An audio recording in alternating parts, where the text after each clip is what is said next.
Hey gang, guess what? Yep, you got it. It's another. I came across this quite accidentally, and when I was just surfing, and I never thought I'd ever buy a brand name like this, but again it happened. This is a certified open box by the Geek Squad at Best Buy. Now the box didn't look open, it's not broken in any way. There is zero packing foam in the box.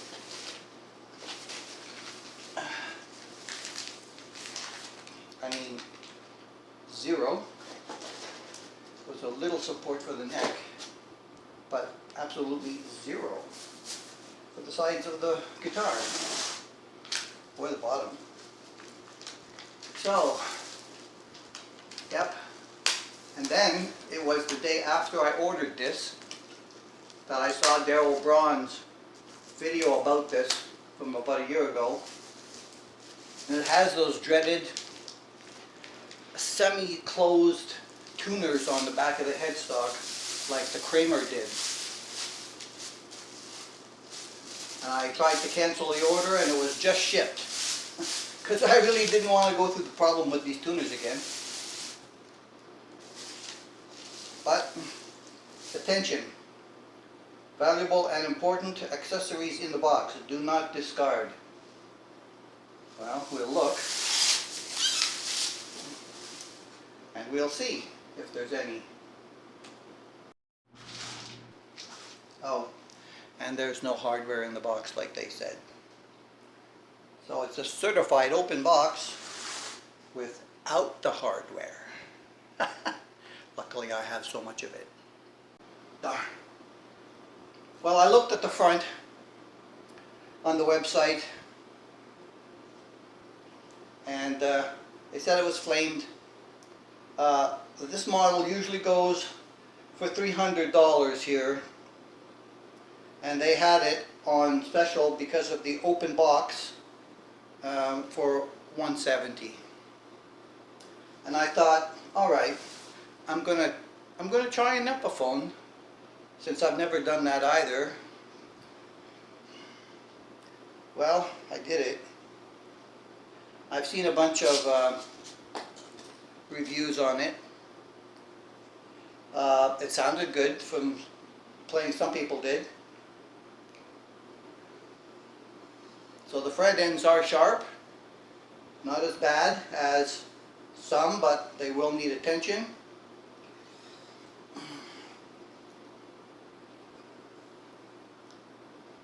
Front of the headstock looks very nice.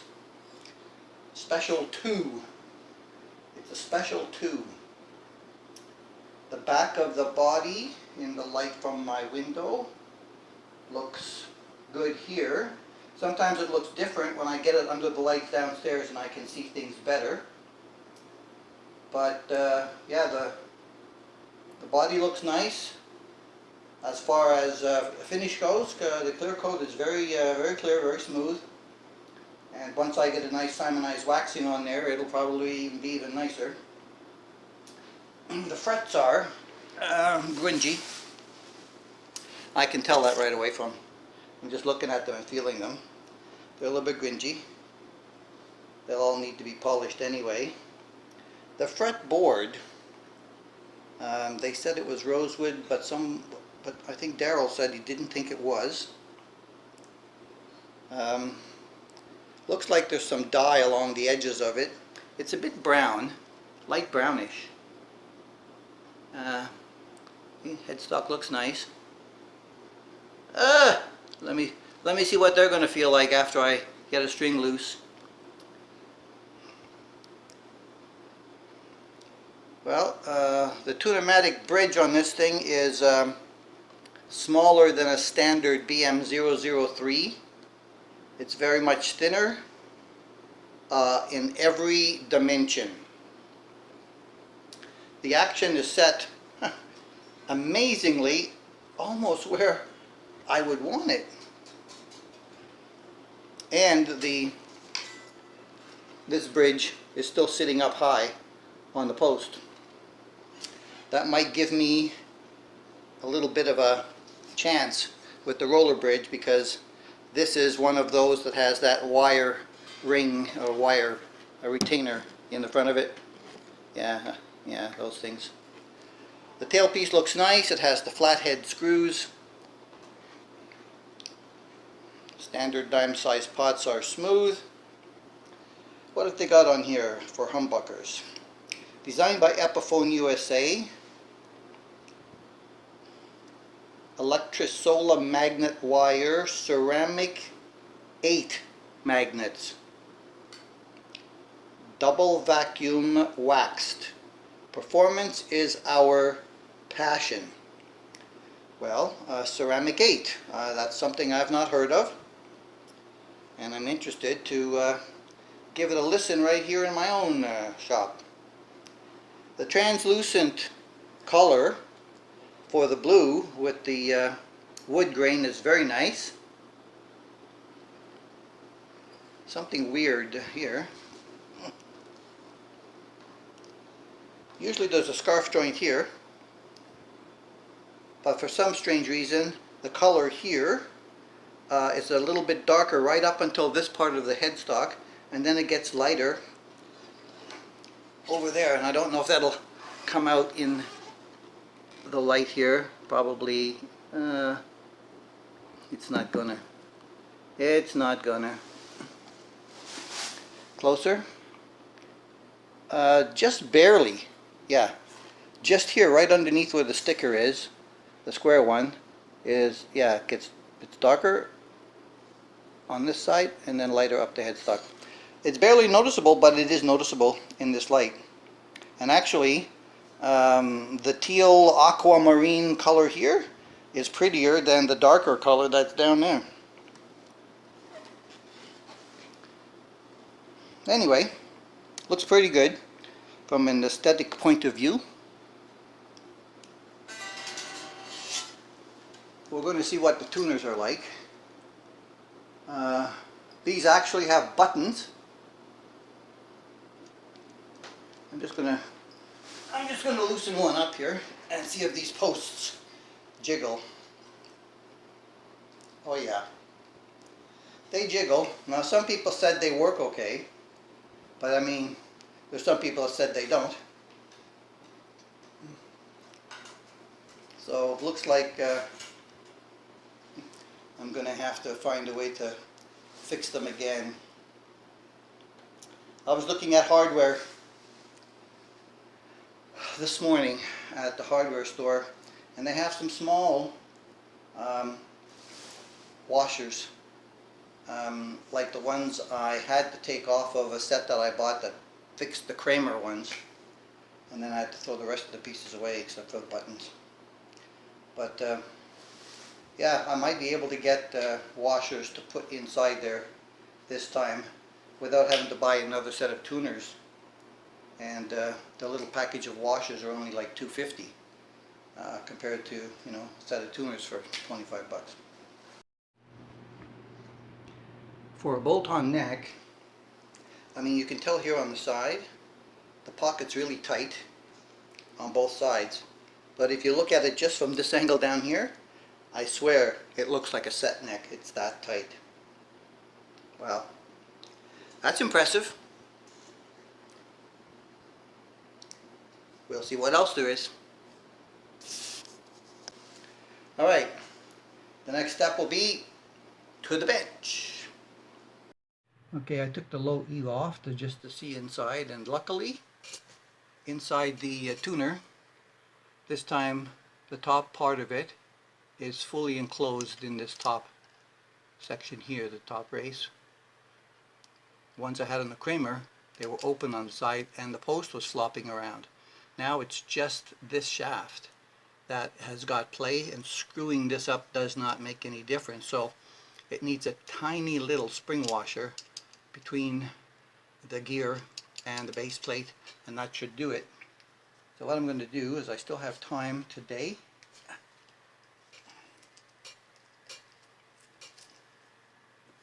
to take this part over to the hardware store and take a look and see which ones I think I'm going to get to fit on here, to snug those things up, and then hopefully that will fix it right up. If only things go well for me once in a while. We'll see. Well, that was a half an hour trip for me. But let's see if we can make this work. Now that I got these washers. Turned out that only a size 10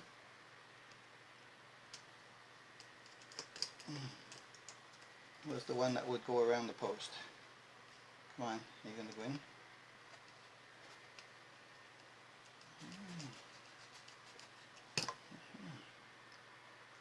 I'm having trouble getting the screw back in the posts straight. I don't need any cross-threading problems.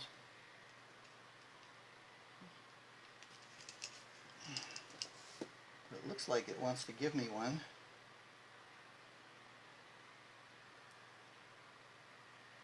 I see. I forgot about this double D thing again. Some of these gears on the bottom have a single D and some have a double D. Now these washers are quite thick.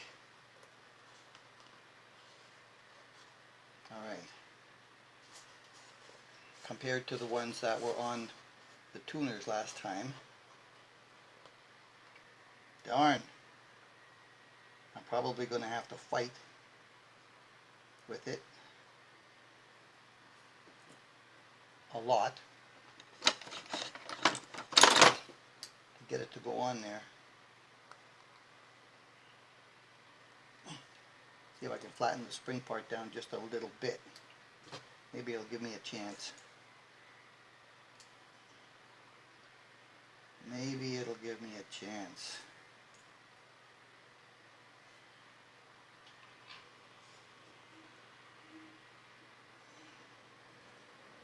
Should be just like that. So I've got to get this cam in the worm gear. Yep, okay, there it is. And then I've got to be able to get the screw down and hold it tight.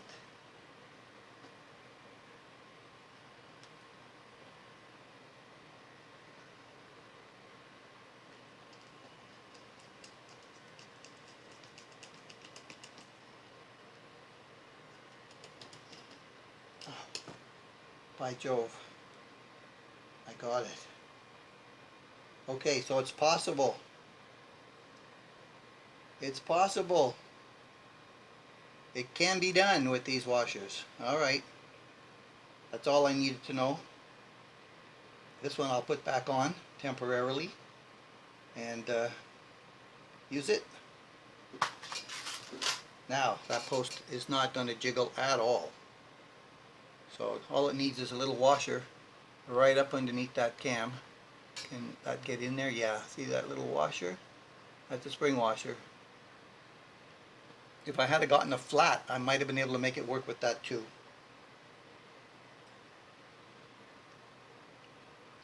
But it is working well against the gear.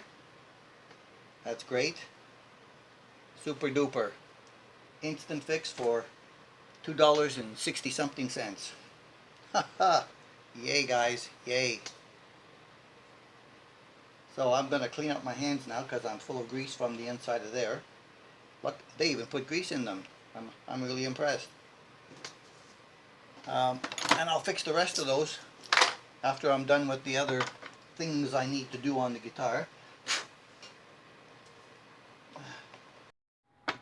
Okay, we are at the amper. And let's just see.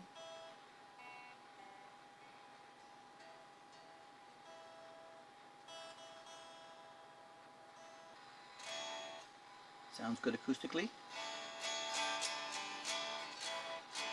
If you're this close to it. Otherwise the acoustics from the guitar is not as good as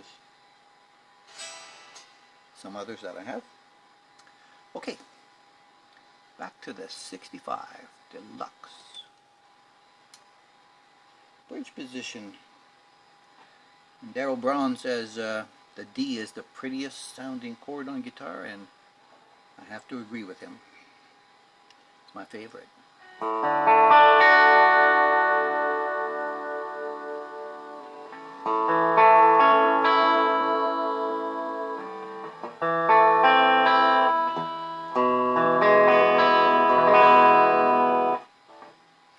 Well, that bridge is quite chimey. I set up the strings. The action was a bit higher. It was 7/64, so I adjusted the bridge and adjusted the pickup heights to standard. They may need to be taken away from the strings. These ceramics seem to be quite high. I have not measured what the winding resistance is on them yet. We will do that in due course, but it's quite bright.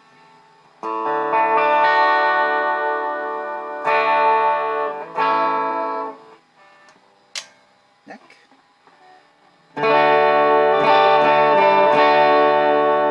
Wow, that's quite voluminous. Let's see.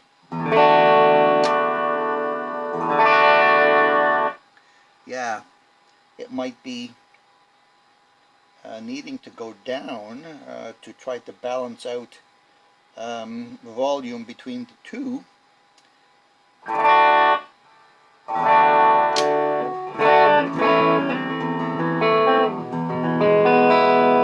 Warm,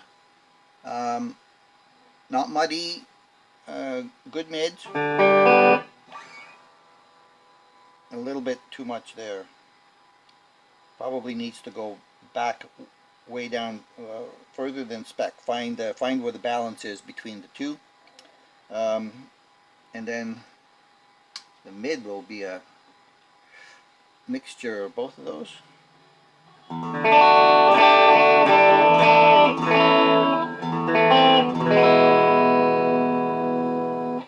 Okay. Neck. Middle. Bridge. You see how it gets really trebly very quickly at the bridge. Let's see what the tone does.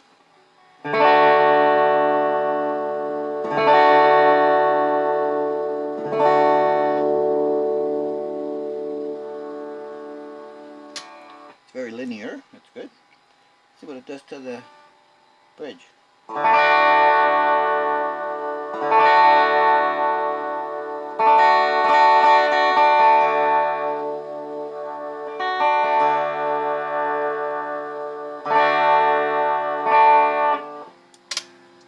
Yeah, let's see, we're 10. Yeah, about 5 or 6. It warms up the shrilliness of the bridge a bit. They say these ceramic 8 magnets are warmish. I don't find this warmish. I've usually found ceramic magnets to be unwarmish, anti-warmish, the opposite of warmish. I usually find Alnico's a little warmer. I don't know, I don't think I'm alone in that. Yeah, this has possibilities. If I decided to go for a different set, I would likely want to do some push-pulls with 4 wires. And we'll see what we can do about pickups. I wanted to take a look underneath there and see what's going on. And I'm going to open up the back cover at the next phase and take a look in there and see what it looks like. So I'm pleased with my open box purchase at this point. I'm just going to ponder on how good I can make it. I can see that the neck at this point is canted back. I'm thinking it might be shimmed. It might be shimmed. We'll see when that comes off. And we'll look at frets and the usual things, the usual culprits. But we'll see where we go. Thanks for, hanging in with all my little projects, and I appreciate it. And we'll catch you in the next segment. Bye for now.